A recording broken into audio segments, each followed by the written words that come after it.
dar un pequeño cambio de lo que os iba a contar. Os dije que íbamos a hablar de la reforma agraria, que sí que vamos a hablar, pero también que íbamos a hablar de tres sucesos importantes que fueron Castilblanco, Casas Viejas y Yeste. Por la profundidad del tema, esos tres apartados los vamos a dejar para la clase siguiente, que vamos a hablar de la Sanjurjada.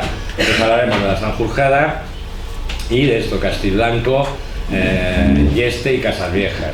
La próxima clase, como sabéis, es el 13 de diciembre y luego ya tenemos vacaciones. Antes que nada, sobre el tema que vamos a hablar hoy, hay dos libros que, aunque ya tienen un tiempo, son imprescindibles para entender todo lo que fue la reforma agraria, las consecuencias, los actos que hicieron, etc. Uno es Edward Malefakis. Es un historiador, hace mucho que falleció, norteamericano, que es la reforma agraria y revolución campesina en la España del siglo XX.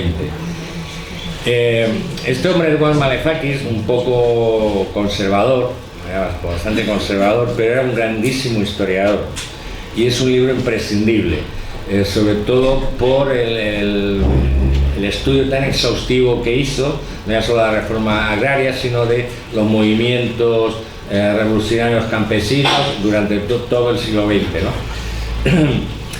Tiene los análisis, digamos, que hace, yo muchos no estoy de acuerdo, yo y otros historiadores no estamos de acuerdo sobre el análisis que hace de determinados hechos. Hay que tener un poco en cuenta, como os digo, que es a nivel de ideología política, pues digamos que es conservador, ¿no? Pero sigue siendo un libro imprescindible para el estudio de esto. Y hay otro libro del maestro Tuñón de Lara, que es Tres claves de la Segunda República. El primer capítulo de esas tres claves que da se refiere todo al mundo rural y a la reforma agraria. Es interesante porque aparte en este tema hay otras claves, claves políticas y otras, y todo lo que podáis leer de Tuñón de Lara es el maestro de maestros en cuanto a la historia de la Segunda República. Dicho esto, en lo que os he mandado, la documentación que os he mandado, hay un libro, una especie de novela que escribió Ramón J. Sender, que es el viaje a la aldea del crimen. Ojo cuando leéis este libro. Evidentemente, como prácticamente todo lo que escribía Ramón J. Sender, es buenísimo, pero es ficción. Os digo esto porque además Ramón J. Sender tenía ciertas veleidades anarquistas, y con el tema de Casas Viejas, como veremos en la próxima clase, dijeron las mismas tonterías y pensaban las mismas cosas los de derechas que los anarquistas, sobre todo lo referente a Sáenz y los famosos tiros a la barriga, ¿no? Os lo digo esto para que tengáis esa, a la hora de que lo leáis, que tengáis esa cosa clara, ¿no? Que es ficción. Él fue allí a Casas Viejas como corresponsal de un periódico, hizo una crónica, estuvo allí unos días, fue después de los hechos, unos días después, pero te digo que lo veáis como lo que es. Ojo, que tiene datos reales, evidentemente, no puede ser de otra manera, pero con cuidado. Bueno, pues vamos a empezar. La reforma agraria fue uno de los principales proyectos, por no decir el principal, que acometió la Segunda República. ¿Por qué viene este intento de reformar todo lo que era el campo español? Primero porque el mundo rural español venía atravesando unos problemas decimonónicos, ¿no? Una pésima distribución de la tierra, con unos grandísimos latifundios, una subexplotación, falta de inversiones, generalmente poca rentabilidad, excepto estos grandes terratenientes, y unas condiciones de vida para el campesinado verdaderamente infames, ¿no? Para que os hagáis una idea de lo mal que estaba distribuida la propiedad de la tierra, El 33,29% de los propietarios tenían más de 250 hectáreas. El 33,29% de las propiedades, es decir, propiedades muy grandes, hablamos de un porcentaje cercano al 40%, lo que se puede decir que en gran parte de España, como era Andalucía, como era Extremadura, sobre todo Badajoz, como era parte de lo que hoy es Castilla-La Mancha, eran grandísimas extensiones de tierra en manos de una sola persona, ¿no? También el acometer esta reforma agraria es porque la economía, lo que aportaba a la economía en general, el mundo agrario, era importantísimo para el desarrollo del país. Tener en cuenta que la población activa del mundo agrario representaba el 47,2% del total, por lo cual es un porcentaje muy elevado. De hecho, a nivel de sectores era el mayor, ¿no? Quitando la industria, que estaba en torno al 30 y tantos, servicios, etcétera, ¿no? Otro problema que se presentó y que había que intentar resolver es que en 1930 la crisis esta mundial que viene causada por el crack del 29 afectó bastante, os he dicho alguna vez que a España le afectó menos, hasta el año 32 no llegaron de manera fuerte las secuelas de la crisis, pero sí en el año 30 ya afectó a las exportaciones, y uno de los mejores salidas que tenía entonces la producción de la agricultura española era la exportación, ¿no? Olivo, naranjas, etcétera, ¿no? Ante esta situación, además hubo otro problema en el invierno del año del 1930 al 31, fueron unas cosechas muy malas, ¿no? Por lo cual era llover sobre mojado. Ya en el artículo 5 del Estatuto Jurídico del Gobierno Provisional se hace hincapié, lo voy a leer: este gobierno, sensible al abandono absoluto en que ha vivido la inmensa masa campesina española, al desinterés de que ha sido objeto la economía agraria del país y a la incongruencia del derecho que la ordena con los principios que inspiran y deben inspirar las legislaciones actuales, adopta como norma de su actuación el reconocimiento de que el derecho agrario debe responder a la función social de la tierra. Antes de que se proyectara y luego posteriormente se discutiera y aprobara la ley de reforma agraria, se tomaron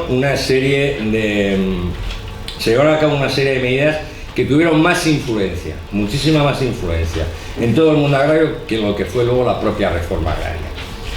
Por ejemplo, además fueron muy rápidos, una de las pocas veces que yo creo que los gobernantes de la República fueron rápidos. Entre abril y junio se proclamaron siete disposiciones. Por ejemplo, una muy importante fue el 28 de abril del 31, la Ley de Términos Municipales. Esta ley impedía que se contratara para las tareas del campo, principalmente la recolección y la siembra, a personas que no fueran de ese municipio. Con esto, una de las cosas, primero, paliaban el paro obrero de esa localidad, pero además evitaban algo que se venía haciendo sistemáticamente, que era si en alguna población los campesinos, se mostraban un tanto díscolos, traían gente de otros lugares y hacían esas tareas, lo que generalmente conocemos como esquiroles, ¿no? Al día siguiente se decretó otro decreto, prohibió el desahucio de arrendatarios. Bueno, no todos los arrendatarios, aquellos cuya renta no excediera de 1.500 pesetas al año. Es decir, arrendatarios que con lo que sacaban la renta que le daba esa tierra que tenía arrendada, malvivían, ¿no? Excepto, evidentemente, si había falta continuada de pago. Otra ley de mayo era la ley de laboreo forzoso. Y esta también fue muy importante, fue otra de las más contestadas, como luego veremos, por la propiedad, porque obligaba a los propietarios de las tierras a realizar las actividades propias de cada momento, de cada estación, obligándose también a contratar a la obra a los trabajadores necesarios para llevar a cabo esas labores. Es decir, decían, mire, usted tiene tantas hectáreas, la cosecha, lo que sea, de trigo, de lo que sea, bueno, para tantas veces le hacen falta tantos trabajadores y estaban obligados a hacerlo. Entonces, claro, como os podéis imaginar, esto a los grandes propietarios les sentó a cuerno quemado. Fue una norma que en algunos casos perjudicó también a otros campesinos que no eran precisamente grandes propietarios. Y por ejemplo, esto lo conozco un poco bien porque soy de allí para la recogida de la aceituna, ¿no? Generalmente para la recogida de la aceituna, los que eran medianos o pequeños propietarios, y esto lo he visto ya hacer de chiquillo, pues se juntaban, quedaban tal día, oye mira, fulano, tal día nos juntamos todos y hacían la recogida de la aceituna. Al día siguiente los mismos iban a la finca de otro, etcétera, etcétera. Es decir, no contrataban mano de obra, pero digamos que era un trabajo comunitario, ¿no? Se ayudaban los unos a los otros en sus tareas. Claro, a ellos también se les aplicó esto, con lo cual tuvieron que dejar este sistema de trabajo corporativo, si quiere decir, y contratar empleados. Y en muchos casos además no eran grandes propietarios. Veremos, según hagamos, que algunas de estas leyes, incluso luego la ley de reforma agraria, al mediano y sobre todo al pequeño campesino en algunos casos le perjudicó, y esto provocó que gran parte de ese pequeño campesino, que había recibido también con alborozo en la llegada de la Segunda República, cambiara de parecer y llegara a integrarse en grupos y asociaciones totalmente antirrepublicanas, ¿no? Se aplica en mayo también la ley de jurados mixtos, que ya se había hecho para los trabajadores normales, es decir, trabajadores de la industria, del comercio, etcétera. Se aplica también al mundo rural. Sabéis que los jurados mixtos los que marcaban eran los horarios laborales, los salarios, etcétera, etcétera, que eran jurados que se formaban por la mitad representantes de los obreros, la mitad de la patronal, y el presidente y vicepresidente, que generalmente los nombraba el gobierno, ¿no? Y en general también siempre, cuando tenían que dar el voto de calidad porque había empate, votaban a favor de los trabajadores, ¿no? Hay otros muchos. También se lleva al campo la implantación del seguro de accidentes de trabajo, que nada más que funcionaba lo habían implantado para la industria. La ley de colocación obrera, que también es una extensión de otra que se había hecho para el mundo urbano, que es se crea una red de oficinas de colocación generalmente en los ayuntamientos. Entonces, en estos ayuntamientos cada día se apuntaban las solicitudes de empleo, el que no tenía trabajo, como las ofertas de empleo, ¿no? Y a través de esta bolsa, mediante inscripción, se iban a los trabajadores por estricto orden de inscripción, se les iba dando trabajo en función de las demandas de trabajo que había. Ya en el año 32 se hace otra ley que es importante, en octubre del 32, que es la ley de intensificación de cultivos. Esta ley en principio nada más que se debía de aplicar a Badajoz, Cáceres, Málaga, Sevilla, Granada y Cádiz, y tenía una vigencia de 2 años. La intensificación de cultivos viene dado porque durante la Primera Guerra Mundial se habían dedicado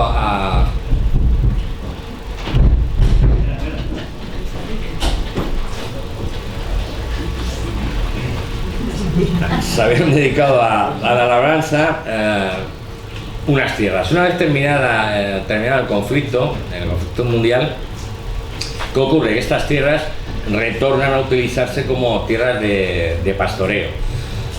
En vista de, claro, una tierra de pastoreo no da trabajo la misma cantidad que te da, evidentemente, si explotas las tierras a nivel de agricultura. Y entonces se obligaba de alguna manera a que estas tierras volvieran a reconvertirse en tierras de labor.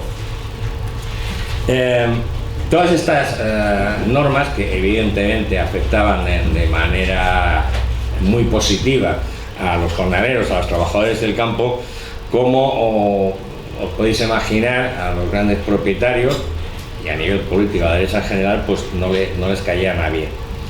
Y vamos con la ley de reforma agraria. Lo primero que hay que señalar es que en España es una reforma, no una revolución campesina, que por ejemplo, como pudo haber en México, como pudo haber en Rusia, que fueron los que verdaderamente transformaron la propiedad de la tierra y los sistemas de trabajo en la tierra, ¿no? Los elementos de producción. Incluso la reforma agraria en España, comparada con otras que se hicieron en el resto de Europa en el periodo entre guerras, fue bastante moderada. Es decir, no fue ni de lejos la más radical, ¿no? El objetivo de la ley era, como os he dicho, intentar colocar al mayor número de trabajadores del campo y de algún modo paliar las desigualdades sociales que provocaban esta gran diferencia que había en cuanto a la propiedad de la tierra. Para esto, el 21 de mayo del 31 se crea la Comisión Técnica Agraria, la CTA. La exposición de motivos pues, es un poco lo que os he dicho antes también, bueno, pues intentar mejorar las condiciones de los campesinos, una mejor redistribución de la propiedad de la tierra, etc. No era la primera vez, además, que se intentaba hacer una reforma agraria en España. Ya en 1766, el conde de Aranda, que es el mismo que puso a los jesuitas, un ilustrado, apoyándose entre otros a los informes de Pedro de Olavide, fundador de mi pueblo, además, intentó una reforma agraria. En principio solo la pensó para Andalucía y Extremadura, y vamos un poco porque posiblemente sean las dos zonas de España donde mayor implantación había del latifundismo, ¿no? La razón que entonces expuso en su día el conde de Aranda, es más o menos la misma. En este caso, el sistemático abuso de los poderosos de los pueblos sobre los pobres que apenas pueden subsistir. Es decir, eran conscientes de que a esta desigualdad en la propiedad, esta desigualdad de la riqueza, además se unía el sistema de explotación que tenían estos grandes señores, que era prácticamente feudal. Si vosotros veis cómo eran las explotaciones feudales, con los siervos, pues esto era más o menos igual, ¿no? Era un sistema totalmente servil, donde además se hacía la contratación, se hacían a dedo, y como tú hubieras hecho alguna protesta o le cayeras mal directamente al patrono, tú no trabajabas. Eso lo tenías muy claro, ¿no? O te daban trabajo si accedías a las peticiones que ellos te pudieran hacer, incluyendo en muchos casos el derecho de pernada, ¿no? O parecido.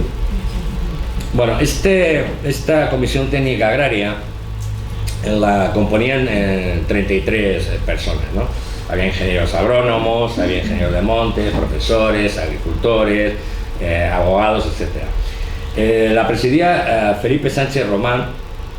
Entre los vocales, pues cabe destacar a Pascual Carrión, a Blas Infante, el que llamaban el creador de la patria andaluza, y un personaje curioso, que además el nombre yo creo que lo va a sonar mucho, Antonio Garrigues Díaz Cañabate, que era entonces el director general de los registros y notariados, el padre de Antonio Garrigues Walker. Este hombre, pues ahí le vi. Evidente, él estaba en esta comisión por el cargo que ostentaba, ¿no? Como sabéis, Antonio Garrigues Díaz Cañabate pasó toda la guerra civil en Madrid haciendo de espía de los franquistas. La famosa quinta columna, ¿no? Pues él era uno de los de la quinta columna. Esta comisión técnica creó, a su vez, una serie de subcomisiones, y la más importante de estas subcomisiones era la de latifundios. El proyecto que presentó esta subcomisión era asentar entre 60.000 y 75.000 familias durante el primer año, y posteriormente, en los años posteriores, entre 4.000 y 5.000 familias cada año. Se preveía que entre 10 y 12 años estaría terminado ya el reparto de tierras. También, como habíamos visto anterior, en el 1766, las primeras zonas donde se iniciará la reforma serían Andalucía, Extremadura, Ciudad Real y Toledo. Porque dentro de Castilla-La Mancha, tanto Ciudad Real como Toledo eran las dos provincias que tenían mayores número de latifundios, ¿no? Se creó el IRA, el Instituto de la Reforma Agraria, con un capital inicial se le dotó de 10 millones de pesetas.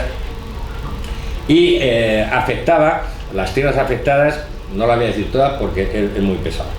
Pues por ejemplo, que tuvieran más de 300 hectáreas dedicadas al cultivo de herbáceos, más de 200 hectáreas al cultivo arbóreo, sobre todo afectaba al olivo, más de 100 hectáreas de vid, más de 400 de dehesa de pasto y labor, las tierras de regadío de más de 10 hectáreas que estuvieran en zonas donde se pudiera regar, o donde hubiera habido, es decir, donde hubiera pantanos, o donde hubiera habido obras del Estado que posibilitaran el hacer tierras de regadío. Todas las tierras con una renta catastral superior a 10.000 pesetas, etcétera, ¿no? Quitaban algunas, por ejemplo, las de muy buena explotación, directamente gestionadas por sus propietarios, tenían que ser muy excelentes para que no entraran dentro de esto, ¿no? Estas tierras, en principio, en este anteproyecto que presenta esta subcomisión, se hablaba de ocupación temporal, nunca de expropiación, y con esta ocupación temporal el propietario recibiría un canon, como una especie de indemnización o alquiler, que lo dictaba el Instituto de la Reforma Agraria, el IRA, ¿no? El proyecto fue rechazado, no llegó a las Cortes. En el Consejo de Ministros del 10 de agosto del 31 se rechazó el proyecto. ¿Por qué? En parte por algo que durante toda la Segunda República, desgraciadamente, bajo mi punto de vista, estuvo encima de los gobernantes, ¿no? Cobardía. Porque una de las razones que esgrimían es que tenían miedo a que estas ocupaciones temporales acabaran siendo definitivas y acabaran convirtiéndose en expropiaciones, ¿no? Gran parte del gobierno, entre ellos Azaña, veían este proyecto muy revolucionario, ¿no? También hubo, como podéis imaginar, una fuerte presión de los terratenientes que no deseaban que se aprobaran estos anteproyectos, porque si se aprobaran se aplicarían mediante decreto ley, y ellos lo que querían es que se decidieran las Cortes y así poder meter baza, ¿no?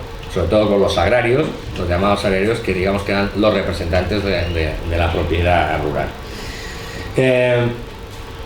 Una vez rechazado el proyecto, esta comisión técnica se crea dentro del mismo gobierno, del gabinete, una comisión gubernamental de reforma agraria, la SRA. Realmente en esta comisión los que cortaron el bacalao, por no decir que los que lo hicieron todo, fueron Alcalá Zamora y Fernando de los Ríos. Por ejemplo, Azaña y Largo Caballero se negaron a participar en la comisión. Este nuevo proyecto tenía 24 bases y ya había algunos cambios con respecto a la de la CTA. Por ejemplo, la Junta Local sería por partido judicial y no por municipio, al no ser que este fuera muy extenso. Esto es decir que antes era el municipio el que, digamos, clasificaba las tierras, pero ahora sería el partido judicial, no cada municipio, ¿no?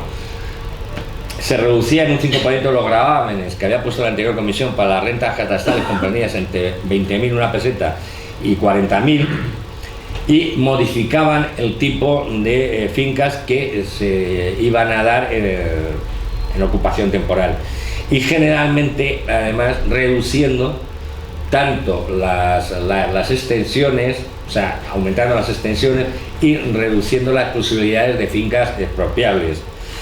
Quedaron, por ejemplo, si se continuó con estas que os hablaba antes, de regadío, que estuvieran cerca de un embalse, que hubieran tenido algún tipo de intervención del Estado para su mejora, las tierras señoriales transmitidas por herencia. Esto empezó porque Alcalá Zamora se hizo hincapié en esto, en meter las tierras, específicamente tierras señoriales, que generalmente pertenecían a la nobleza, porque Alcalá Zamora le tenía bastante manía a los nobles, ¿no? Que él, no olvidemos, era un terrateniente cordobés, no tenía una parcelita, no, tenía muchas parcelitas juntas, pero que tenía una especial inquina a los nobles. Fijaros, yo creo que este es el odio del converso, ¿no? Porque él había sido ministro de la monarquía. Entonces, cuando se convirtió al republicanismo, pues en este furor ya antimonárquico, dice, pues a la nobleza que voy a por ella. Eh,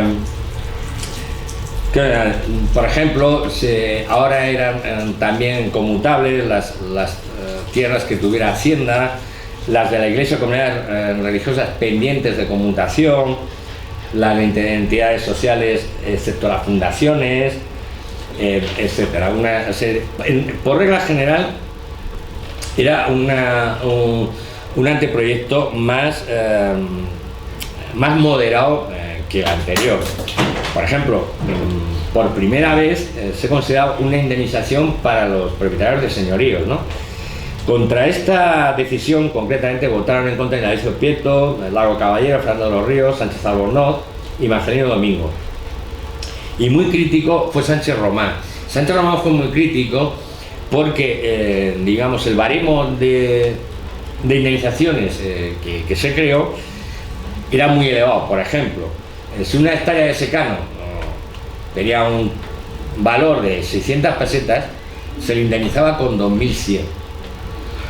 Ocurre, claro, esto a algunos propietarios les venía de perlas, porque, bueno, tierras que incluso las tenían ahí como medio abandonadas, que no daban una renta significativa. Oye, me lo compras por casi 4 veces su valor, pues me pones en casa. Con lo cual, por eso fue muy criticado, digamos, desde el ala izquierda del gobierno en aquel momento, ¿no? Este proyecto se presentó a las Cortes el 25 de agosto del 31 y se fue abajo. Bueno, antes de irse abajo, antes de llegar a votaciones, se crea unos dictámenes, se crean unas comisiones parlamentarias que son las que en principio iban a discutir este proyecto que se presentaba, pues para hacerle enmiendas, etcétera, ¿no? Esta comisión, la que se encargó con la reforma agraria, la formaban 21 diputados.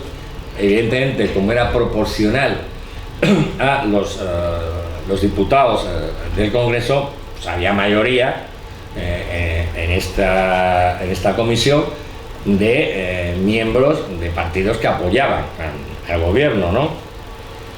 No eran todos del gobierno, como dicen algunos historiadores, Malefakis incluido. Me dicen, no, los 21 eran del gobierno, no.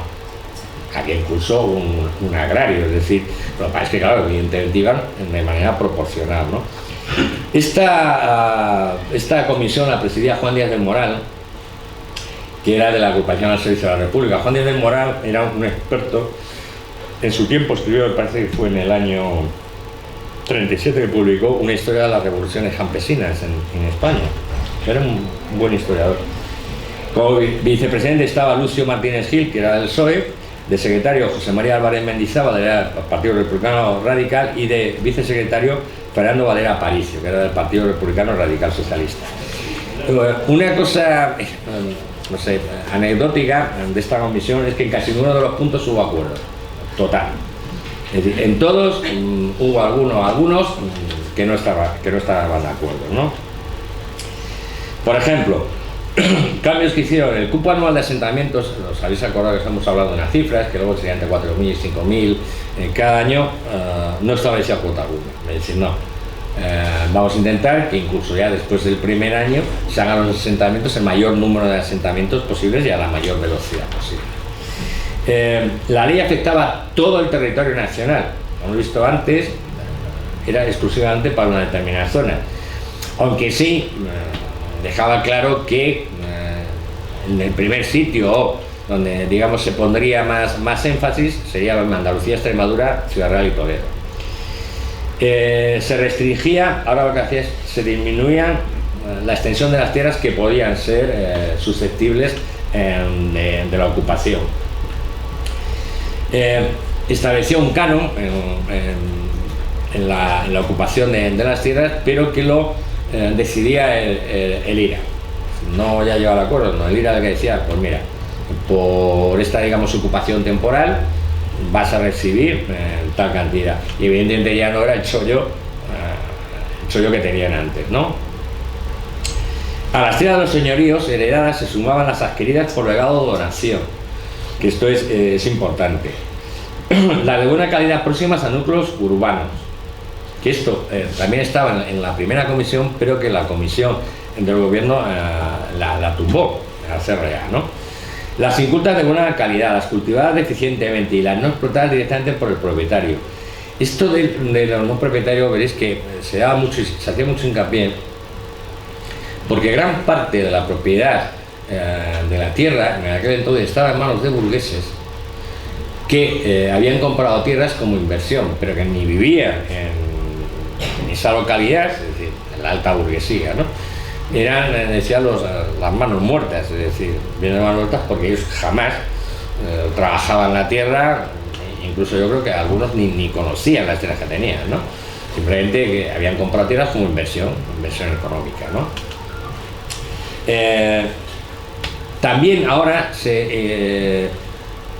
entraban como posibles expropiables o ocupables las tierras directamente cultivadas por sus dueños según buen uso y costumbres del lugar.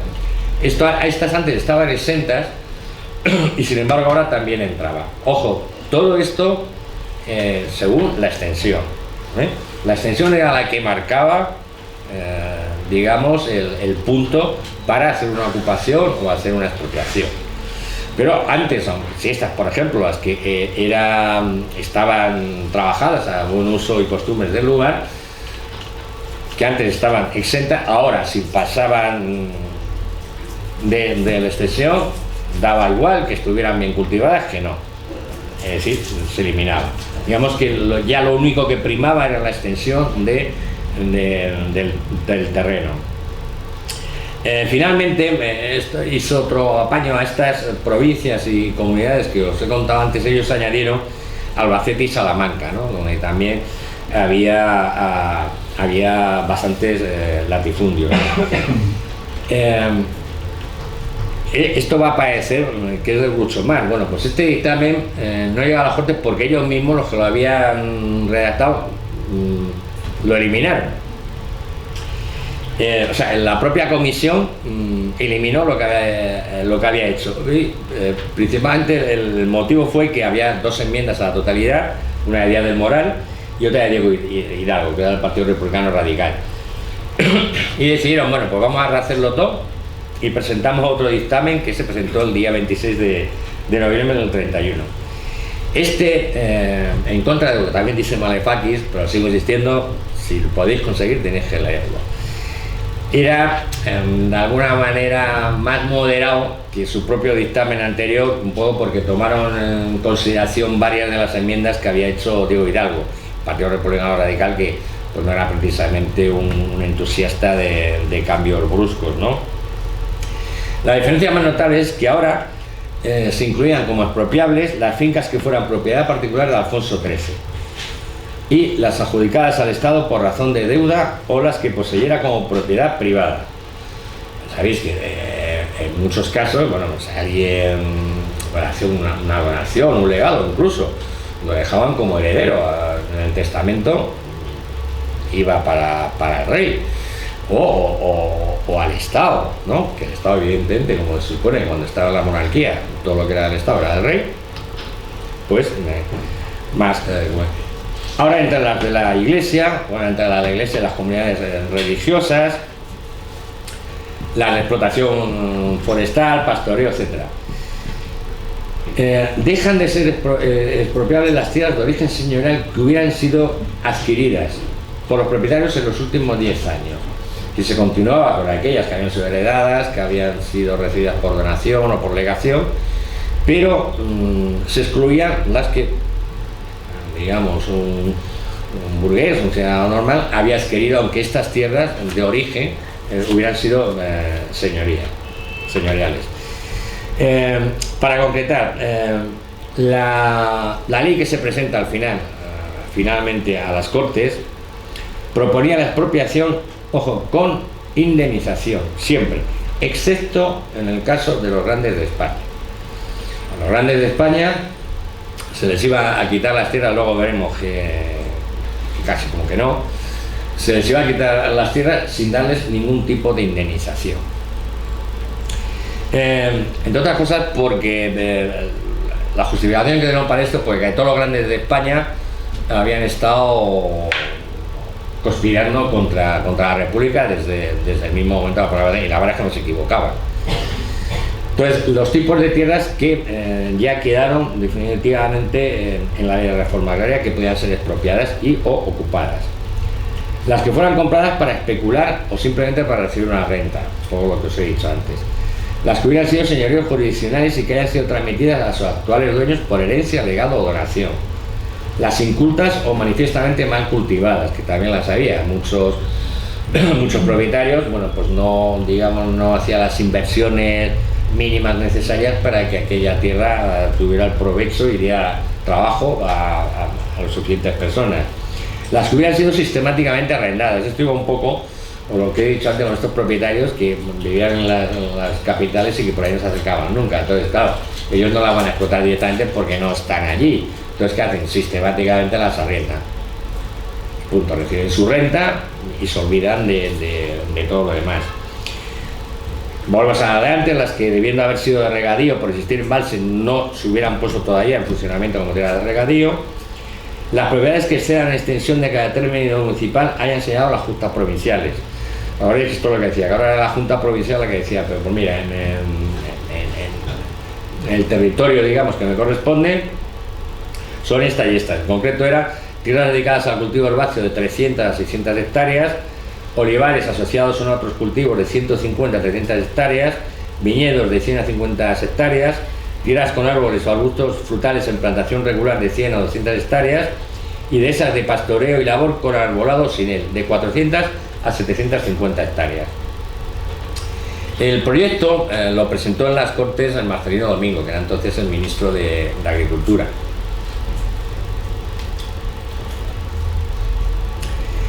Y la tramitación fue larga, no, larguísima, ¿no? Se nos ha infiltrado el enemigo. Como decía Tuñón de Lara, no se trataba de una reforma verdaderamente antioligárquica, ¿no?, sino un intento de crear una clase media agraria y revitalizar el consumo interno, ¿no? El que hicieran tanto hincapié en la nobleza y tal es porque la creencia popular, y tampoco se anduviera muy descaminado, la creencia popular identificaba aristocracia con latifundismo. Lo que pasa es que ya en esta época, es cierto que la aristocracia seguía siendo propietaria de extensísimos terrenos, pero ya había muchos no aristócratas financieros, es decir, lo que digamos era la oligarquía financiera o los burgueses, que eran propietarios también de extensísimas cantidades de tierras. Es decir, ya no, como antaño era latifundismo, nobleza, no, digamos, ya se había abierto un poco más el abanico de los terratenientes, ¿no? Una de las causas por la que se hacía larguísima la tramitación es porque los 24 diputados se llamaban la minoría agraria. Generalmente lo de la minoría agraria no estaban adscritos a ningún partido en concreto, actuaban como independientes, que a los independientes pasa como los apolíticos, casi siempre suelen ser de derechas. Bueno, pues en este caso igual, ¿no? Y es que boicoteaban sistemáticamente, pues, abrumando con enmienda y enmienda, de enmienda a la enmienda, con lo que hacían los debates larguísimos, y aquello no avanzaba para nada, ¿no? Aquí destacaron 3 personajes que además luego, sobre todo algunos de ellos, tuvieron mucha incidencia en el golpe, ¿no? Martín de Velasco, la Lamie de Cleré, que este era fino, y Cándido Casanueva. Los radicales también pusieron su granito de arena en torpedear aunque al final votaron a favor, pero también porque eran reacios a cambios que ellos seguían considerando que esto, vamos, era una revolución, como os he dicho antes. No es una revolución porque realmente la reforma agraria no se hizo de abajo arriba. Quizás ese fue uno de sus graves errores, ¿no? La reforma agraria se hizo de arriba a abajo. Entonces, no siempre que sea la propia gente que está in situ en el terreno, que es la que mejor conoce la situación, que es la que cada día está teniendo que sufrir eso, la que inicia el proceso, digamos, que sí, en ese caso sería cuasi revolucionario, que no que te venga, que lo harían con toda su buena intención, pero había técnicos, evidentemente, pero claro, por ejemplo, el poco interés, lo de Azaña fue un desprecio total durante todo el tiempo por la ley de reforma agraria. Claro, que a Azaña le vinieran a hablar de los problemas del campo, yo no sé si alguna vez fue incluso al campo, ¿no? Entonces, no tienen los elementos suficientes para entender la realidad al 100%, ¿no? Bueno, fue larguísimo. De hecho, si algo tuvo de bueno el intento de golpe de Estado de Sanjurjo, sabéis, de que hablaremos la próxima vez, fue el 10 de agosto del 32, es que provocó que se pusieran las pilas y aquello ya fue a toda pastilla, ¿no? Para que fijéis, el 8 de septiembre, hacía 3 semanas del intento de golpe, en una sola reunión se aprobó la ley de reforma agraria y el Estatuto de Cataluña. Dijeron, bueno, ya puestos, hombre, un poco se envalentonaron, ¿no? Porque como vieron que les costó nada y menos, acabamos esa charlotada de este individuo, pues cogieron un ritmo febril, ¿no? Todo lo que los meses que llevaban ya discutiendo, en 2 semanas, 2-3 semanas, sale todo a flote, ¿no? El día 15 ya de septiembre es cuando se publica en la Gaceta de Madrid, que como sabéis era lo que ahora es el Boletín Oficial del Estado. ¿Qué oposición tuvo y qué dificultades encontró el desarrollo de la reforma agraria? Pues como os podéis imaginar, la oposición a todo trance numantina de la derecha política y los terratenientes, ¿no? Pero también hay que añadir un poco lo que os he dicho antes a los pequeños propietarios. Pequeños propietarios porque algunas de las normas les hicieron mucha pupa, ¿no? Y yo creo que eso fue un error, porque, y es un error que se sigue cometiendo actualmente, ¿no? Yo cuando veo disposiciones de los ministros de Economía o de Hacienda y tal, y claro, que meten a todos en el mismo saco, digo, mire ustedes, es que no es lo mismo el pequeño empresario que tiene 3 trabajadores o 4, o el autónomo que tiene otro par de personas a la ayuda, que las grandes multinacionales. Entonces no les puedes aplicar las mismas leyes a unos que a otros, porque además generalmente, por lógica, son leyes que al pequeño lo revientan y que al grande, si es que las cumple, que no las suelen cumplir, para ellos como una mosca en la camisa, ¿no? Pues este error también se cometió entonces y fue muy, muy perjudicial, y gran parte de la ayuda que tuvo el golpe de Estado del 17 de julio en el mundo rural viene a raíz de esto, ¿no? Como decía, de todas maneras, todo este cabreo que se cogen, un historiador, Alejandro López, que ha estudiado mucho el tema, también inciden que para él, yo creo que también mucho, no tanto como dice, fue lo que abocó a esta reforma agraria a gran parte del país a la guerra civil, ¿no?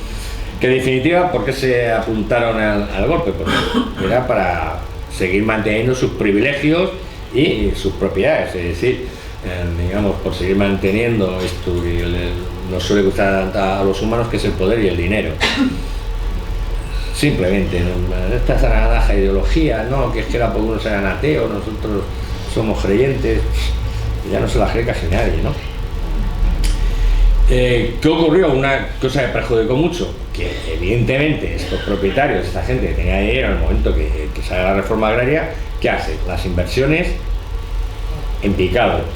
Al caer las inversiones en picado, esto en el campo es muy importante, en todo el sistema productivo las inversiones son importantes, pero en el campo es muy importante el renovar, utilizar nuevos abonos, maquinaria más especializada, es decir, los sistemas de siembra, todo es muy importante. Entonces, si no haces inversiones en mantenimiento de los campos, etcétera, si no haces inversiones, al final se te acaba quedando todo en barbecho, ¿no?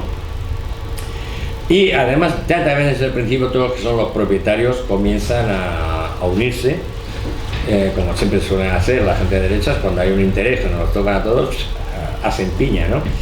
Y se crea en junio del 31 el bloque agrario salmantino. Este bloque agrario salmantino es importante porque fue el antecedente de la CEGA. Digamos que aquí no solo era una agrupación de propietarios, sino ya con un claro matiz político. Se crearon muchas más. Ese mismo año la agrupación de propietarios de fincas rústicas, Asociación Nacional de Olivareros, Liga Nacional de Campesinos, etcétera, muchísimas, ¿no? Y otro que también iba poniendo chinitas en el campo era el sindicalismo católico. El sindicalismo católico tenía bastante arraigo en determinadas zonas del mundo rural de España, ¿no? Sobre todo en la zona de Castilla y León, en algunas partes de Castilla-La Mancha, estaba muy arraigado, ¿no? Y estos, el sindicalismo católico, eran unos defensores a ultranza del corporativismo. Entonces, claro, en aquellos lados donde pudieron, boicotearon sistemáticamente las nuevas, no ya tanto la ley de reforma agraria como todas las normas que se habían dictado anteriormente, que como he dicho antes, eran más importantes y tuvieron más incidencia que la propia ley de reforma agraria, ¿no? Como dice uno de los, actualmente posiblemente uno de los mejores, por no decir el mejor historiador que trabaja el tema del mundo agrario, Cobo Romero, lo que no se toleró realmente por esta posición, lo que no se toleró, resultó difícil de comprender, fue la aparición de unas nuevas relaciones de poder con unas reglas de juego hasta entonces inéditas en el campo. Esto es lo que no soportaba. No ya tanto, que también, hombre, pero que, bueno, que les quitaran un trocito de tierra, ellos iban a seguir siendo millonarios, como que ya cambiaba, ¿no? O sea, el estatus social daba un vuelco. Es decir, si hasta ahora en el mundo rural era el caciquismo imperante, y a mancha martillo, estas relaciones, no ya las relaciones de producción, sino las relaciones de clase, las relaciones sociales daban un vuelco muy importante, ¿no? Otra dificultad que tuvo cuando la SEDA, o sea, el Partido Radical y la SEDA ganan las elecciones en el 33. El primer objetivo de ellos, los primeros, es desmontar total y absolutamente toda la estructura reivindicativa que había en los pueblos. Cesaron, lo sabéis, a la mayoría de alcaldes y concejales de izquierdas, hubo una intensificación de la represión grandísima, se cerraron multitud de casas del pueblo y, evidentemente, el objetivo derogar todas las leyes referentes al mundo agrario que se habían hecho antes. Por ejemplo, el 24 de mayo del 34, la ley de términos municipales la deroga, ¿no? Esto, ¿qué es lo que propicia? Que los propietarios de los terrenos pusieran condiciones de trabajo todavía más duras que las existentes en 1930, ¿no? Esta postura de intransigencia, volvieron a saltarse lo de los laboreos pastoreo forzoso, laboreo forzoso, todo. Que haya un aumento del paro muy importante. Como he dicho antes, en marzo del 34 el paro agrario afectaba a 415.070 personas. Esto era el 63% del paro total. O sea, una barbaridad, una barbaridad. Otra consecuencia del triunfo de las derechas es que, digamos, los patronos han ganado los míos y se ponen chulitos. Para que veáis, además, chulitos utilizando ya la violencia. No solo la violencia económica de no darte trabajo a ver si te mueres de hambre, sino ya la violencia física. Para que veáis algún ejemplo, en el pueblo de Don Fabrique, un pueblo de Granada, los propietarios y los guardias civiles rodearon la casa del pueblo. Y según iban saliendo, los obreros que allí estaban les metían una paliza. Todas estas, muchas de las cosas que hicieron, tuvo una colaboración importante de mis queridos y respetados picoletos. Lo digo con todo el cariño, que vengo de picoletos. Por ejemplo, en muchos pueblos de Badajoz, directamente no es que cerraran las casas del pueblo, es que las derribaron. Es decir, ya en Arjonilla, por ejemplo, un pueblo de mi tierra, ahí los patronos solían decir: antes daremos metralla que trabajo a los socialistas. En Tordesillas se daba trabajo solamente a los que se afiliaban a Acción Popular, el partido del tío Gilito. Acción Popular, siglas AP, son malas las siglas AP, son malas. Para evitar, por ejemplo, huelgas, pues empleó también el gobierno unas medidas extremas. Por ejemplo, en un decreto de 29 de mayo del 34 se declaró la cosecha de servicio público nacional, con lo cual no podías negarte a hacerlo, porque era, digamos, como si se militarizara el trabajo. Y evidentemente declaraba ilegales cualquier huelga o paro que afectara a ese trabajo, a la cosecha. En esto del endurecimiento de la represión tuvo mucho que ver el que fue entonces era ministro de la Gobernación, que era Rafael Salazar Alonso.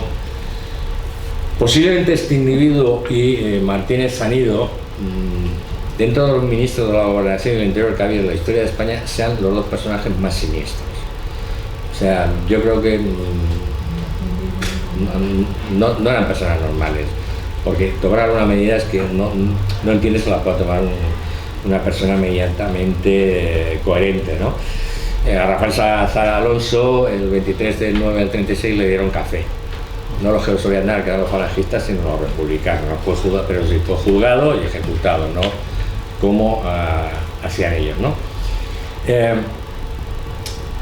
Entonces, cuando llega, sabéis que en los primeros momentos nada más que hay ministros del Partido Radical y de algún otro partido replegados, pero no había ministros de la seda.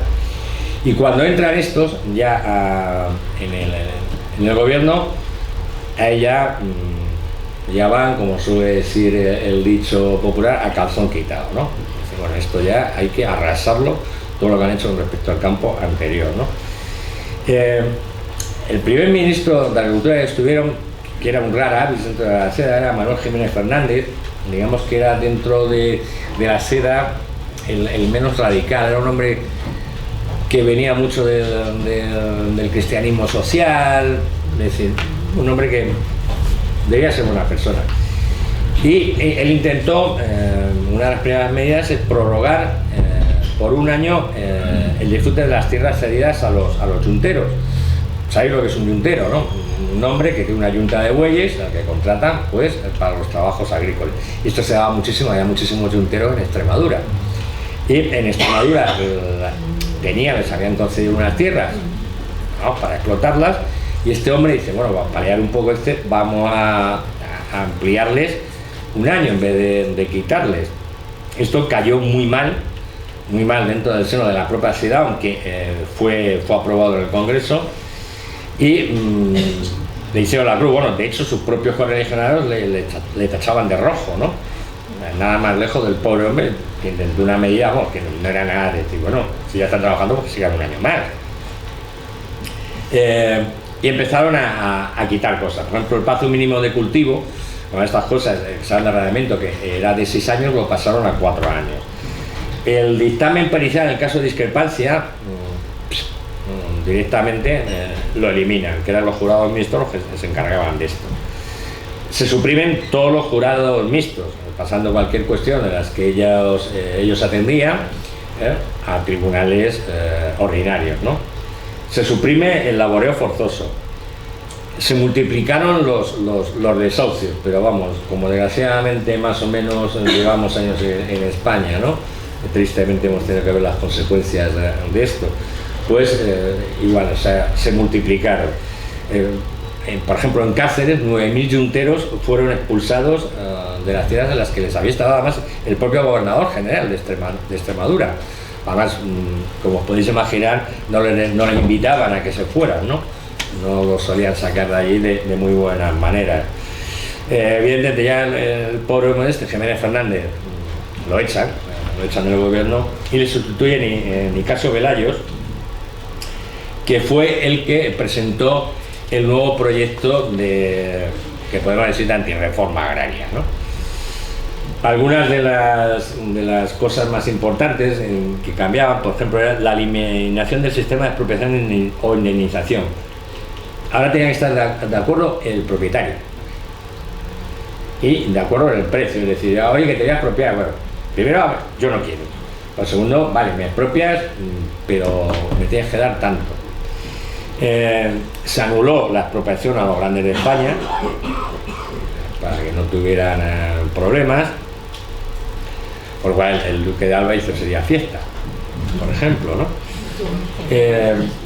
El día 19 de noviembre del 35 ya sale en la Gaceta publicado esta nueva ley de reforma agraria, refundiendo la ley de bases con la del 32. Y aquí hay dos personajes, otra vez Jiménez Fernández, de este hombre, y Álvarez Mendizábal, que era el Partido Republicano Radical, que lograron colar una cláusula, concretamente el artículo 27, que luego tenía muchísima importancia. Ese artículo decía: el Estado podía decidir la ocupación de cualquier finca por razones de debilidad social. Es decir, aquella se quitaba, o sea, daban carta blanca, voy a decir, simplemente, ya quitando las condiciones previas, simplemente el Estado decía: no, esto se expropia porque es de necesidad social, sí, realmente es nacionalizar, fuera. Yo no creo que estaban los otros tan contentos con lo que había hecho, cargarse la reforma agraria, que no se dieron cuenta de que estos dos buenos hombres les colaron esto, ¿no? Además de esta oposición política, de esta contrarreforma, digamos, agraria, el desarrollo de la reforma tuvo otras dificultades. Por ejemplo, al IRA se le dio muy poco dinero. La verdad es que tampoco había mucho más, ¿no? Se le daba un presupuesto anual de 50 millones de pesetas, que era totalmente insuficiente, ¿no?, para lo que se pretendía hacer, ¿no? Una subordinación, y esa siempre la hubo, del régimen político al régimen de propiedad de la tierra. Es decir, siempre se vieron como un poco atenazados, ¿no?, como a ver si nos vamos a pasar de rosca. En esta, digamos, autorretención desde Alcalá Zamora, siguiendo por Azaña y siguiendo por Marcelino Domingo, que era el ministro de Agricultura. Es decir, por eso he dicho antes de lo diferente que es hacer una reforma, como le quieras llamar en este caso, de abajo arriba o de arriba abajo. Por eso, en el fondo, pero porque como no lo conocen bien, no se lo toman en serio. Bueno, sí hay que hacerlo, pero tampoco, claro, como ellos no son los que están pasando hambre, pues tampoco hay mucha prisa, ¿no? Se nota que David es que con estas cosas me cabreo mucho. Por ejemplo, otra cosa que hizo que tardara y que creó dificultades es la discrepancia que había entre los republicanos y algunos miembros de los gobiernos, o luego simplemente como congresistas de la izquierda, ¿no?, del PSOE, que primero porque en gran medida había mucha gente que venía del mundo trabajador, la Federación Nacional de Trabajadores de la Tierra, que era, digamos, la rama de la UGT, era el principal sindicato de la UGT, entonces tenía peso. Es decir, pero claro, si hay discrepancias entre los mismos que tienen que proyectar una ley, eso demora y luego no va a salir, digamos, con el mismo peso, o se va a apoyar de la misma manera si hay un acuerdo general, ¿no? Y luego otra dificultad, el servicio de crédito agrícola, que fue un servicio que se creó para conceder préstamos, sobre todo a los agricultores, a los pequeños propietarios, no actuaba como un banco social, que era para lo que realmente se había creado. Actuaba como un banco privado. Entonces, con los parámetros de un banco privado, entonces denegaba créditos o demoraba créditos o ponía condiciones que no podían soportar la persona que iba a recibir el crédito, ¿no?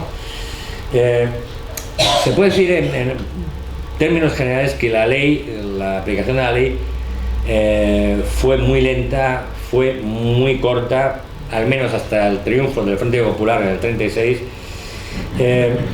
No tuvo apenas incidencia como reforma distributiva de la propiedad de la tierra.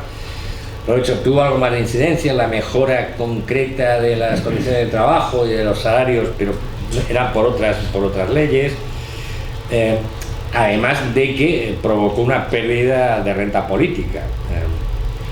Para que veáis la poca incidencia que tuvo, que muchas veces cuando se habla de Segunda República, la ley de reforma agraria, tuvo otra con muchísimo más peso y con muchísima más influencia.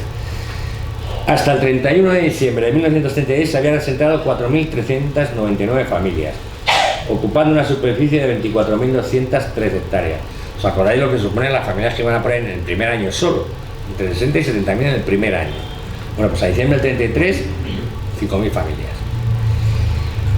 Del 3 de marzo del 36 a julio del 36 se asentaron 110.921 familias. O sea, ahí sí, a partir del triunfo del Frente Popular, aquello fue a toda pastilla, ¿no? Se entregó en este breve periodo 6 veces más tierras que en todos los años anteriores, ¿no?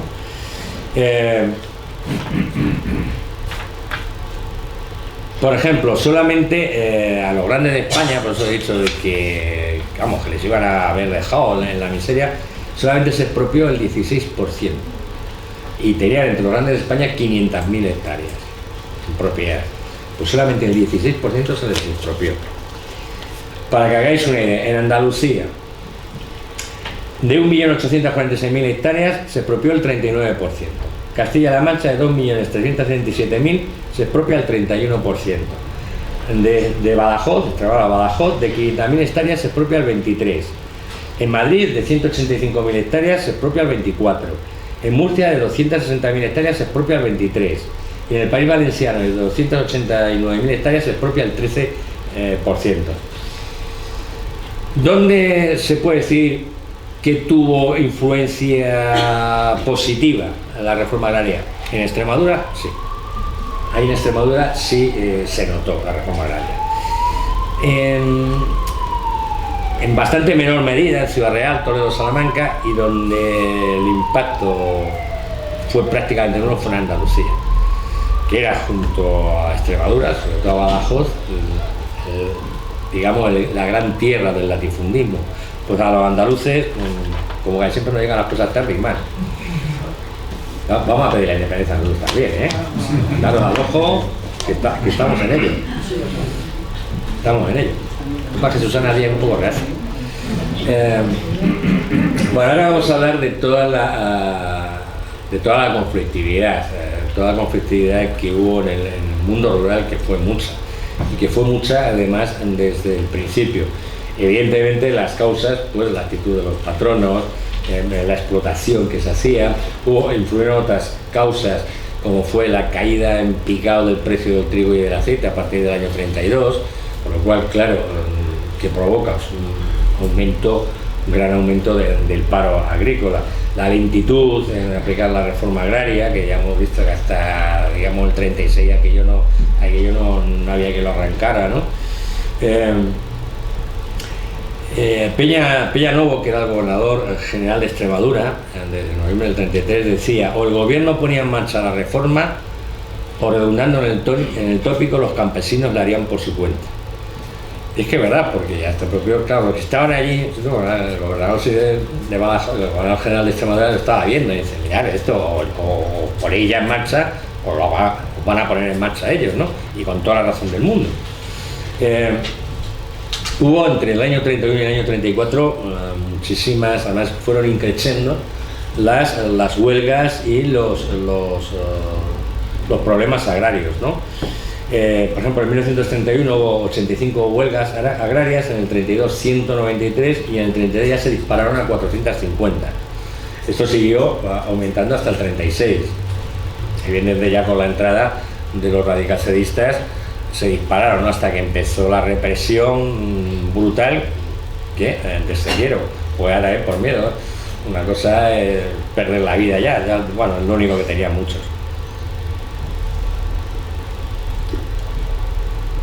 Pero como digo, esta conflictividad del campo se da desde el primer momento, ¿no? Con ocupaciones de tierras, con problemas, enfrentamientos. Por ejemplo, en el verano primaveral del año 31, por contar nada más que algunos de los más significativos, en mayo se ocupan finca en Yuncos, que es un pueblo de Toledo. Hay huelgas desde junio prácticamente en toda Andalucía y Extremadura, destacando la huelga esta general, que ya hablamos de Sevilla, ¿no? A la que se unieron, que no era la famosa huelga de Telefónica, pero se unieron varias poblaciones rurales a ella, ¿no? En agosto hay una huelga en Murcia, que hace que el alcalde de Lorca envíe un telegrama a Maura, que era entonces el ministro de la Gobernación, el día 11 de agosto, comunicándole la situación en la que estaba el campesino. Y dice: situación en este pueblo agrávase por momentos. Hablo telegráficamente por hacer un telegrama, no creéis que me he vuelto tanta ni nada de eso. Constantemente llegan a esta alcaldía numerosísimos grupos obreros, campo en súplica, remedio a angustioso hambre, padecen por ausencia absoluta de trabajos, encontrándose agotados, extenuados por carecer de lo más preciso, indispensable para mantener ellos y sus hijos. Hasta ahora peticiones las han hecho dentro del mayor orden, pero viendo miseria, hogares y peticiones para sus hijos, es de temer produzca alteración orden. Sí, estaba pensando, dice, bastante paciencia están teniendo, pero claro, porque otra cosa, la mortandad infantil en el campo, en aquí ya se pone en España, era grandísima. En muchos casos por hambre. Es que se pasaba hambre. En parecidos términos, el Consejo Provincial del PSOE de la OGT envía también otro telegrama, en este caso hablando de Sevilla, ¿no? Dice: existe en provincia de Sevilla 50.000 campesinos parados por negarse propietarios realizar faenas tierras burlándose disposiciones de decreto laboreo. Había una de las grandes cosas que los patronos, por muchas leyes y por muchas órdenes y por muchos decretos que le dieran, en la gran mayoría de los casos se los saltaban a la torera, ¿no?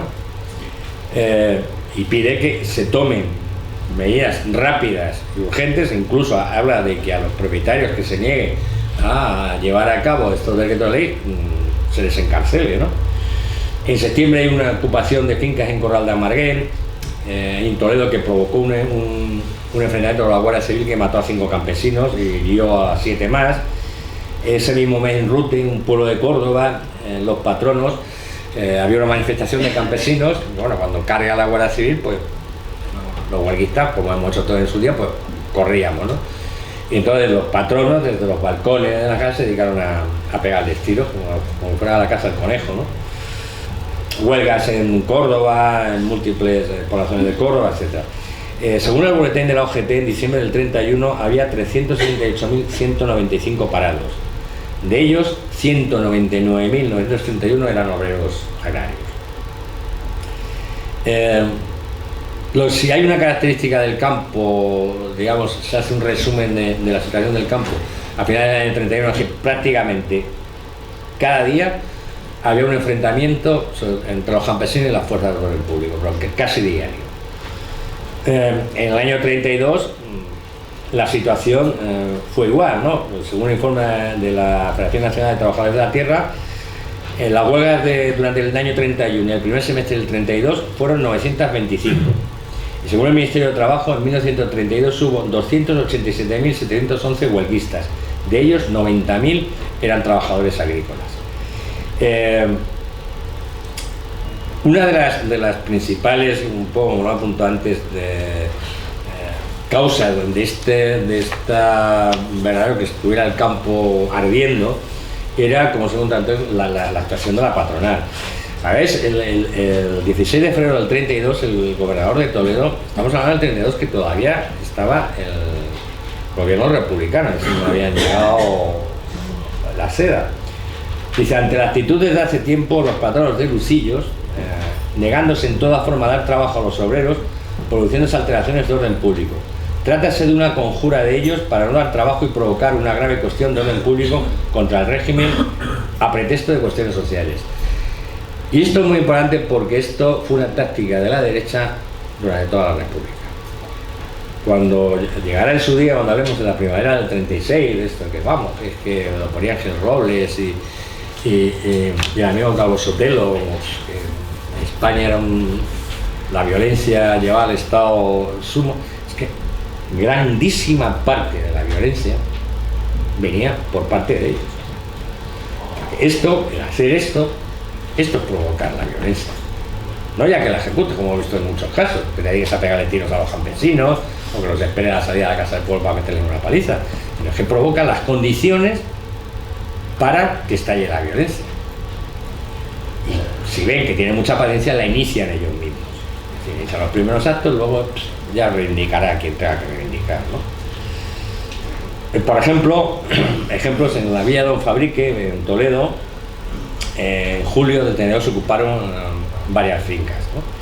El día 8 llega un contingente de las fuerzas de orden público que se encontraron con 600 campesinos atrincherados, ojo, sin armas de fuego. Hubo un enfrentamiento, murió un guardia civil y 2 campesinos. Lo peor vino luego, 21 campesinos más heridos y 60 detenidos. Entre ellos estaba el médico Cayetano Bolívar y el juez de paz. Es decir, ya cuando metían en la saca todo. Y os imagináis el trato que se le daba a estos detenidos. El peor que os podéis imaginar, pues es. Al hilo de esta insurrección, de una de estas algaradas que montaron los anarquistas cuando se aburrían, pues tuvo incidencia, bueno, Casavieja desgraciadamente está directamente relacionado con una de estas insurrecciones, ¿no? Nadie se preocupó en avisarles de que la insurrección había fracasado. Y los pobres ahí, pues nada, siguieron adelante ilusos, ¿no? Y confiados. En Bujalance, por ejemplo, durante los días 11 y 12 de diciembre se produjeron choques armados con varios muertos, entre ellos una mujer y un niño de 8 años. Se detiene a 200 personas y cuando lo están trasladando a llevarlos a las prisiones de la capital, a 2 de ellos les aplica la ley de fugas. Es decir, saltar del camión en mitad del campo y 4 tiros, ¿no? Es curioso que entre los insurrectos de este pueblo de Bujalance había un hombre que era Manuel Aro Manzano, que era hijo de un terrateniente. Un terrateniente que entonces tenía en el pueblo, claro, en la época, un capital de más de 400.000 pesetas. Es raro, sí, ¿no? Para que veas que también entre esta gente, la gente pudiente, había gente honrada, ¿no? Este pueblo bujalance, de este pueblo eran también originarios los jubiles. No sé si habéis oído alguna vez hablar de ellos. Los jubiles eran unos hermanos que crearon un maqui en toda la sierra de Córdoba, estuvieron actuando por Córdoba, por Jaén, y estuvieron actuando durante bastantes años.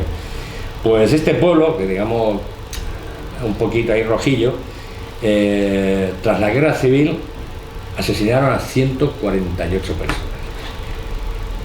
O sea, arrasaron, ¿no? Seguía la contraofensiva patronal, machacando las actitudes de esta patronal, en Almendralejo. Llegó a la Guardia Civil ayudándole, ¿no? Pues estaban haciendo los yunteros, las faenas. Ojo, que lo que estaban haciendo es cumplir el decreto de intensificación de cultivos. Lo echaron de malas maneras. Y un poco esta actitud, digamos, violenta, física ya, de los patronos, tenía mucho que ver con las directrices que se daban desde el Comité de Enlace de Entidades Agropecuarias, que presidía el barón de Andilla. Desde aquí, digamos, un poco que se marcaban a los patronos lo que tenían que hacer, y en este caso era mano dura y dura y dura, ¿no? Bueno, pues dentro de estas circunstancias, de esta vorágine de problemas, viene la huelga general agraria de 1934, que comienza el día 5 de junio. Evidentemente aquí, después del triunfo de las derechas en las elecciones del 33, se radicalizan las posturas de algunos partidos y sindicatos, ¿no? Sobre todo en la parte de la OGT y en la Federación Nacional de Trabajadores de la Tierra, mucho, ¿no? Como he dicho anteriormente, estábamos con que el número de parados del campo era el 63% de la totalidad, ¿no? El día 22 de febrero del 34, en una reunión que había de la ejecutiva de la OGT, uno de los dirigentes de la Federación Nacional de Trabajadores de la Tierra, Ricardo Zabalza, hace un llamamiento a la huelga general agraria. Entonces pide, evidentemente, a la ejecutiva que apoye esta convocatoria de huelga. Ya entonces la lideraba la ejecutiva del OGT Largo Caballero. Ya habían defenestrado, digamos, a Julián Besteiro y a sus colegas. La ejecutiva dice que no va a apoyar este llamamiento a la huelga, algo que evidentemente no cayó precisamente muy bien en el seno de la Federación Nacional de Trabajadores de la Tierra. Ante la presión que seguían insistiendo los sindicalistas agrarios, la OGT propone una huelga escalonada, es decir, cada provincia iría a la huelga en fechas diferentes conforme fuera llegando la hora de la recolección. Eso evidentemente no tiene la misma fuerza que si tú haces una huelga a nivel de todo el territorio nacional. Entre otras cosas porque una huelga local es más fácil de reprimir, por lo pronto. Y tampoco va a tener la salida hacia el exterior de impacto como una general. Entonces, el 1 de mayo del 34, la Federación Nacional de Trabajadores lanza un manifiesto en el que se pedía, entre otras cosas, la rebaja de los arrendamientos. Los arrendamientos a lo mejor seguían estando muy caros y al arrendatario lo machacaba, ¿no? Y la concesión de créditos para los agricultores que lo necesitaran. También por estos retrasos que había con este crédito de este banco. Ese mismo día la Guardia Civil mató a 4 campesinos en Fuente del Maestre, en un pueblo bajo. Y podemos decir, no distante, pero que sí fue la gota que comó el vaso, ¿no? El 14 de mayo, incluso a pesar de eso, los dirigentes de la Federación de Trabajadores de la Tierra van a hablar al ministro de Trabajo, entonces era José Estadella, dándole sus reivindicaciones.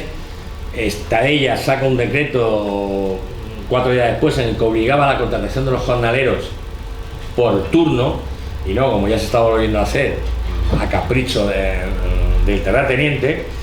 Y ante este decreto de Estadella, el ministro de la Gobernación, del que ya hemos hablado, Salazar Alonso, es cuando se niega en rotundo a que eso se lleve a cabo y logra que el gobierno declare lo que os he comentado antes, las cosechas como servicio público nacional, ¿no?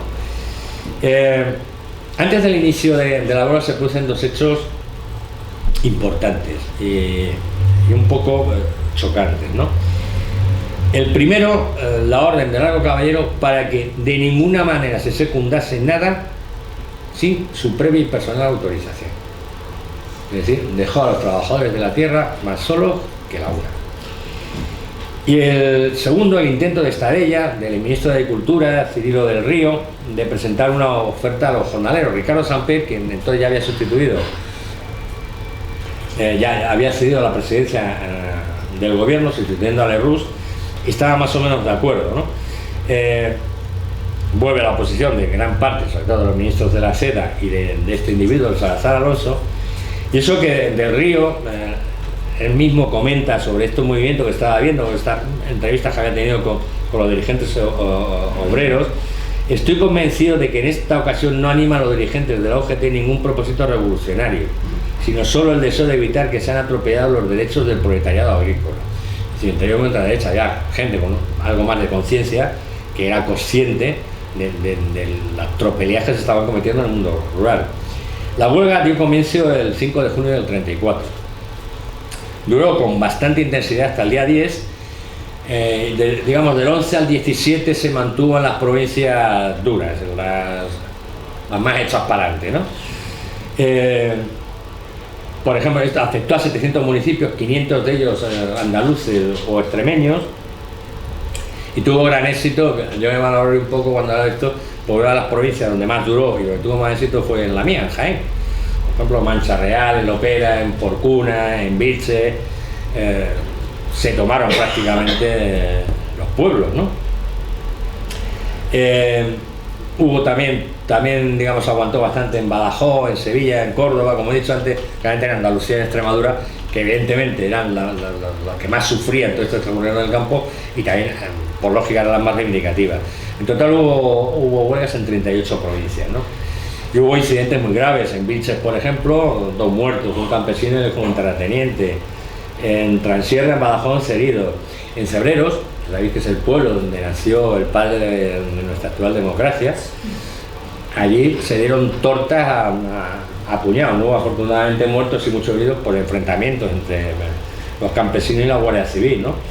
En Torreperogil, en pueblo de Jaén, hubo 19 heridos y 2 muertos, etcétera, etcétera, ¿no?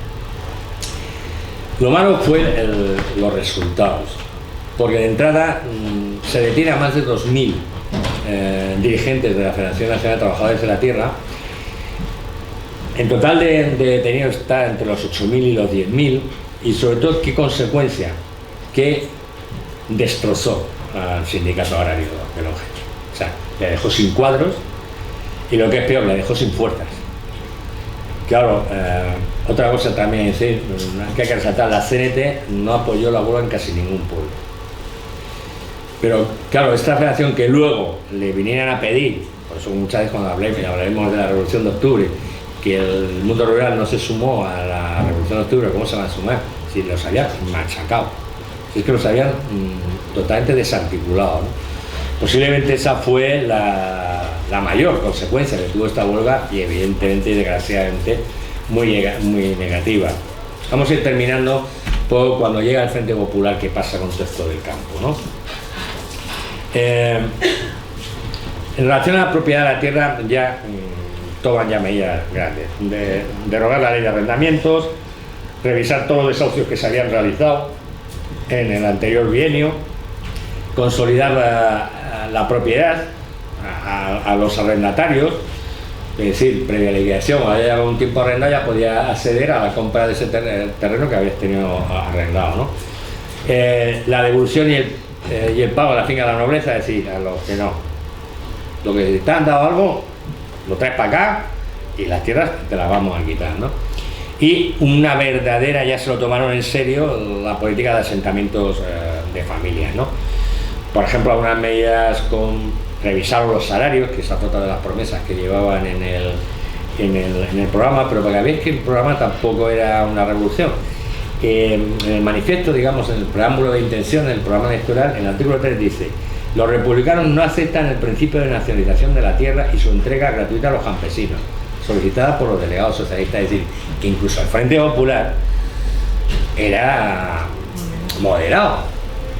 Otra cosa es que luego, bueno, ya evidentemente a partir del 36 la incidencia que tenían los socialistas y otra gente de izquierda era más fuerte, ya digamos los republicanos liberales, de izquierda, los demócratas, muchos casos se la tuvieron que envainar, ¿no? Una de las cosas que también hicieron primero es a 30.000 familias que había, sobre todo en Extremadura, la dejaron que ocuparan tierras. Se saltaron todas las tramitaciones burocráticas, que esa es otra de las lacras de la reforma. Ahora hay una burocracia tremenda y directamente, lo que ya se había hecho otra vez, de ocupación, pero luego generalmente eran expulsados, de ocupar las tierras y ponernos a trabajar en ellas, y bueno, ya veremos luego cómo arreglamos el tema, ¿no? Hay de todas maneras incidencias, sobre todo en este caso ya por parte de la derecha, que ya un poco desesperada ya recurre a una violencia extrema. Para que os una idea, en Carrión de los Condes, un pueblo de Palencia, cogieron al presidente de la Casa del Pueblo y lo ahorcaron, los patronos, ¿no? Hubo víctimas, además enfrentamientos y víctimas de asesinatos de campesinos en varios pueblos de la provincia de Córdoba, en Lebrija, en Sevilla, etc. Y no seguían sin conformarse y ya estaban en Almendralejo, por ejemplo. En Almendralejo hicieron una especie de conjura entre los propios patronos, en las que amenazaban de muerte al patrono que contratara a un jornalero pagándole los sueldos que se habían estipulado desde la llegada del Frente Popular, ¿no? Toda esta espiral de violencia provocada por ellos llega a la derecha política y nos lleva un poco, yo diría esto, a la famosa sesión de cortes del día 1 de julio del 36. Os lo he mandado hoy mismo. Si tenéis tiempo y ganas, aunque sea por escrito, os vais a reír. Os vais a reír, os vais a cabrear, va a pasar de todo. Pero en estas vacaciones, leas tranquilamente, a los que guste. A mí es que me encantan los debates parlamentarios, ¿no? Y sobre todo de esta época, porque no tienen nada que ver con lo de ahora, ¿no? Se llamaban cosas peores y nadie se asustaba, ¿no? Incluso de vez en cuando se llegaba a las manos y no pasaba nada. Ahora que son todos más exquisitos, que nos la cogemos con papel de fumar. Pues sobre todo en este día se hicieron unos discursos totalmente alarmistas, bueno, viendo que España era un caos, sobre todo dos personajes centrales de este teatro de títeres, que eran Gil Robles y Calvo Sotelo, ¿no? Por ejemplo, Calvo Sotelo ensalzó la revolución fascista y puso un entredicho, o más que entredicho, porque era la democracia, ¿no? Ni la democracia ni en los partidos políticos, que son cofradías cloróticas de contertulios. A la acusación de fascista, claro, le echaron a alguno, un facha, ahora todo se ofende, es un facha. Al respecto he escrito un artículo no hace mucho en la Asamblea Digital, esto de si son fachas o no, los de PP, Ciudadanos, leerlo y contestar. Yo no he contestado porque no tengo ganas de meterme en líos judiciales. Bueno, aquí ya todo el mundo te denuncia por todo. Bueno, pues a esta acusación de fascista, contestó, tengo derecho. No, claro que tiene derecho. En esta misma sesión, el diputado comunista Antonio Mige hizo un análisis muy realista de lo que estaba pasando y me ha acertado, y además un poco ya previendo lo que se venir, dijo, vienen coincidiendo no por casualidad con determinados momentos de espuelas y de sables en ciertos cuartos de banderas, es decir, toda esta violencia provocada en el campo, en la zona urbana, está, como diciendo, está muy sincronizada. Esto no es... Dice, y es muy cómodo provocar una situación de violencia en el campo y venir luego a la Cámara en sentido de protesta. Es decir, tú la provocas y encima es el que viene a decir, uy, qué malo que soy, qué violento que soy. Estos debates sobre la reimplantación ya finalmente fue aprobada la ley de reforma agraria, se mantuvo hasta el 10 de julio. No hay tiempo mucho más, pues sabéis que el 17, zapatazo. Muchos historiadores se han cuestionado o se hacen la pregunta, o nos hacemos la pregunta de si hubo una relación directa entre todas las reformas, no ya solo la ley de reforma agraria, sino todas las reformas que se intentaron hacer en el campo español y el golpe de Estado. Yo creo que un historiador francés, Jacques Maurice, lo tiene claro, ¿no? Estalló la sublevación en el preciso momento en que la revolución agraria ya se estaba iniciando. Es que justo cuando de verdad se está iniciando, que es a partir de febrero del 36, el cambio por delante en el campo, estalla el golpe. Muchas gracias.